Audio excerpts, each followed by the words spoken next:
جس منزل کا آپ نے اشارہ کیا دعائے جوشن کبیر، جس منزل تک انسان کو، مومن کو، جوان کو لے کے جانا چاہتا ہے، اور جس کے بعد وہ محفوظ ہو جاتا ہے. جوشن جو ہے وہ زرہ کو کہتے ہیں، ٹھیک ہے نا.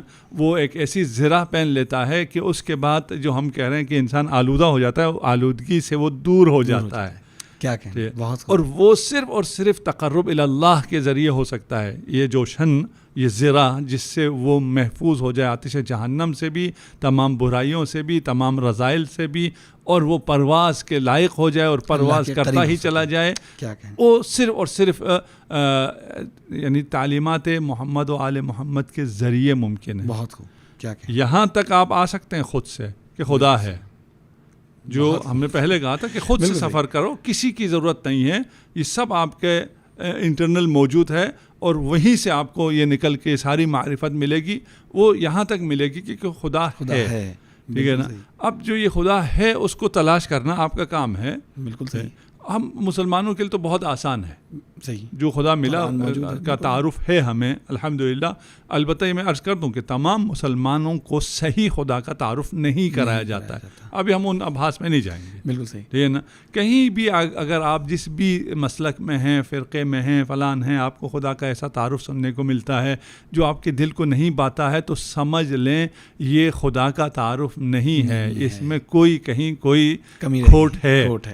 ٹھیک ہے نا. یہ میرے بیان سے میں اپنے اوپر لیتا ہوں. میرے بیان سے اگر آپ خدا تک نہیں پہنچ رہے ہیں تو یہ نہیں کہ خدا ایسی ذات نہیں ہے جس تک بڑے مزے سے جوان پہنچے.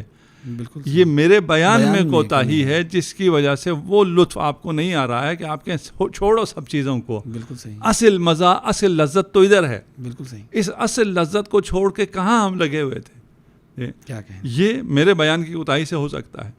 خدا کے ذات کو، اس کے ایٹریبیوٹ کو، اس کے اوصاف کو بیان کرنے میں، سمجھانے میں مسلمانوں کی کوتاہیاں بھری پڑی ہیں. ان سے اگر دور ہونا چاہتے ہو تو شہر علم کے پاس آ جاؤ، جہاں سے جو آ رہا ہوگا وہ یقیناً خالص اور اصیل ہوگا. اور خدا کے بارے میں اگر جاننا چاہتے ہو تو وہ دعائے جوشن کبیر ہے. کیا کہنا. کوئی ایک لفظ بھی ایسا نہیں ہے جس میں کوئی جول ہو.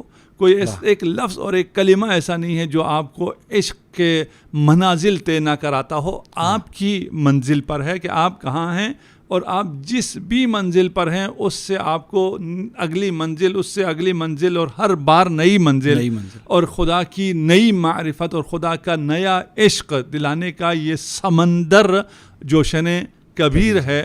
اسے پڑھنا آپ نے خود ہے. کیا کہتے ہیں. یہ سوچنے سمجھنے سے یہ وادی عشق ہے.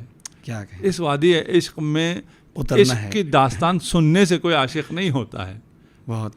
اس وادی میں اترنا ہے، اس میں غرق ہونا ہے، اس میں مزے خود لینے ہیں.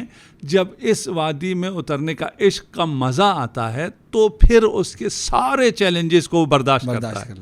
اور چیلنج اس کو چیلنج ہی نہیں لگتا، اس کو پھر وہ بڑے مزے سے سفر کرتا چلا جاتا ہے. اور اس سفر کا آغاز کہوں، انتہا کہوں، ابتدا کہوں، انتہا کہوں، سب کہا جا سکتا ہے.